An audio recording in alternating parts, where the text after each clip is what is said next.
ఓం నమో వెంకటేశాయ. కళ్యాణాద్భుతగాత్రాయ కమితార్థప్రదాయనే శ్రీమద్వెంకటనాథాయ శ్రీనివాసాయ మంగళం. పేరుగా వించి వెలిసి ఉన్నారు స్వామివారు. స్వామివారికి ఇక్కడ దాదాపు 600 సంవత్సరాల క్రితం చరిత్ర ఉన్నది. స్వామివారికి పూర్వము శ్రీకృష్ణదేవరాయలు కూడా ఈ యాత్రగా కొనసాగిస్తూ స్వామివారిని దర్శించి సేవించి ఇక్కడ సేద తీర్చుకునేవాడు. అప్పటి నుంచి కూడా స్వామివారి రోజు నిత్యము దినదినాభివృద్ధి చెందుతున్నాడు. అసలు స్వామివారు వెలిశారు అని భక్తులకు తెలియడానికి కారణం ఏమిటంటే, దగ్గరలోనే పెద్ద గోపవరం అని ఒక గ్రామం ఉన్నది. ఆ గ్రామంలో ఉన్న జనులు ఇది అరణ్య ప్రాంతముగా ఉండేది. ఈ అరణ్య ప్రాంతంలో ఆవుల్ని, గేదెల్ని, మేకల్ని మేపుకుంటూ ఉండేవారు. మేపుకుంటున్న తరుణంలో స్వామివారు ఒక బాలుని రూపేణ ఈ యొక్క జనులతో పాటు ఈ గేదెల్ని, ఆవుల్ని మేపుకునే వాళ్ళతో పాటు సంచరిస్తూ ఉండేవాడు. వాళ్ళు కూడా పట్టించుకునేవారు కాదు. ఈ బాలుని రూపేణ స్వామి ఆ యొక్క గోవుల్ని, ఆవుల్ని మేపుకున్న వాళ్ళతో స్వామివారు కబడ్డీ ఆడుకుంటూ సంచరిస్తూ ఉండేవాడు.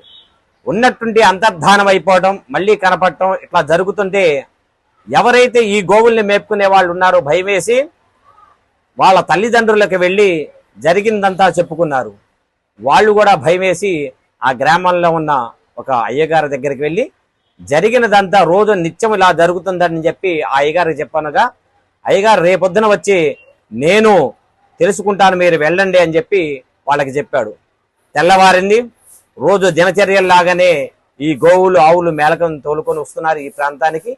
ఈ ప్రాంతంలో మేపుకుంటే శరణంలో అయ్యవారు కూడా వచ్చి ఈ యొక్క బాలుళ్ళు ఎక్కడైతే ఉన్నారో ఆడుకుంటున్నారో ఆ ప్రాంతానికి వచ్చాడు. వచ్చి చూసేసరికి ఉంది, నిజంగానే వాళ్ళు చెప్పినట్టుగా ఒక బాలుడు రూపైన స్వామివారు నామాలు పెట్టుకొని ఆ యొక్క పిల్లవాళ్ళతో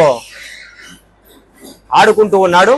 అదే తరుణంలో ఈ యొక్క బ్రాహ్మణ్ణి చూసిన స్వామి, దగ్గరలో ఉన్నాయి మీకు దర్భలు, మీకు కావలసిన అరిటాకులు దొరుకుతాయి రండి అని చెప్పి ఈ యొక్క బాలుడు రూపైన స్వామి ఆ బ్రాహ్మణ్ణి తీసుకొని వెళ్ళాడు. మనకి దగ్గరలో సూచగిరి ఉన్నది. ఆ సూచగిరి దాకా తీసుకువెళ్ళి కొంత దూరం పైకి వెక్కిన తర్వాత, గుట్ట మీదకి వెళ్ళిన తర్వాత స్వామివారు అంతర్ధానం అయిపోయారు. అంతర్ధానం అయిపోయి 4 ఆకాశవాణి నుంచి మాటలు వినపడ్డాయి. నేను పలానా వెంకటేశ్వర స్వామి వారిని, నేను ఇక్కడ వెలిసి ఉన్నాను, ఎవరైనా భక్తులు రాకపోతారా, నాకు రోజు నిత్యము పూజ చేసి నివేదన పెట్టకపోతారా అని చెప్పి స్వామి మాటలు వినపడ్డాయి. అప్పుడు నుంచి ఆ యొక్క బ్రాహ్మణుడు రోజు నిత్యము వచ్చి ఆ స్వామివారిని పూజ చేసుకొని అక్కడే నివేదన వండుకొని స్వామివారి భోజనం ప్రసాదం సేవించి ఇంటికి వెళ్ళాడు. కొన్ని సంవత్సరాలు గడిచిన తర్వాత ఆ యొక్క బ్రాహ్మణుడు వృద్ధుడైపోయాడు. ఎక్కలేని పరిస్థితిలో స్వామివారికి నమస్కరించాడు. స్వామి, రోజు నాకు వయసు పెరిగిపోతుంది, నీ దగ్గరకు వచ్చి నీ సేవ చేసుకోలేకపోతున్నాను, అదేవిధంగా నీకు నివేదన పెట్టలేకపోతున్నాను, కావున నాకు నీ యొక్క సేవ చేసుకునే భాగ్యం మళ్ళీ కల్పించాల్సిందని నమస్కరించుకున్నాడు. అంతటా స్వామి స్వప్నంలో కనపడి, నీవు మరుడు తిరిగి వెనక తిరగకుండా ముందుకు ఎంత దూరం వెళ్తావో అంత దూరం నీ అమ్మడిబడి వస్తానని చెప్పి స్వామివారు చెప్పడం జరిగింది. అట్లానే కొంత దూరం ప్రయాణం చేసిన తర్వాత స్వామి అనేవాడు ఎట్లా ఉంటాడు, ఎప్పుడు చూసినా పిల్లవాడు రూపేణ ఉన్నాడు కదా, అసలు స్వామి అంటే ఏ రకంగా కనపడతాడు అని చెప్పి ఒక మనసులో ఒక కోరిక కలిగింది. తిరిగి చూస్తే స్వామి అంతర్ధానపై శిలారూపంలో ఉంటా అని చెప్పి అన్నాడు కదా అని మళ్ళీ ఒక డౌట్ వచ్చింది. ఏమైనా సరే స్వామిని చూడాలని ఒక కోరిక మనసులో ఇంకాస్త ఎక్కువ అయిపోయింది. ఒక పెద్ద ధ్వని, శబ్దం అనేది వినపడింది. ఈ యొక్క బ్రాహ్మణుడు వెనక తిరిగి చూసేసరికి స్వామి శిలారూపేణ వెలిసి ఉన్నాడు. ఆ స్వామి చెప్పాడు కదా, నువ్వైతే ఎప్పుడైతే వెనక తిరిగి చూస్తావో మళ్ళీ అదే విధంగా వెలుస్తానని చెప్పి అన్నాడు. స్వామివారు ఇక్కడ దక్షిణముఖంగా వెలిశారు. ఆయన తూర్పు ముఖంగా వెళ్ళలేక ఆలోచనలో పడి దక్షిణముఖంగా వెళ్ళాడు.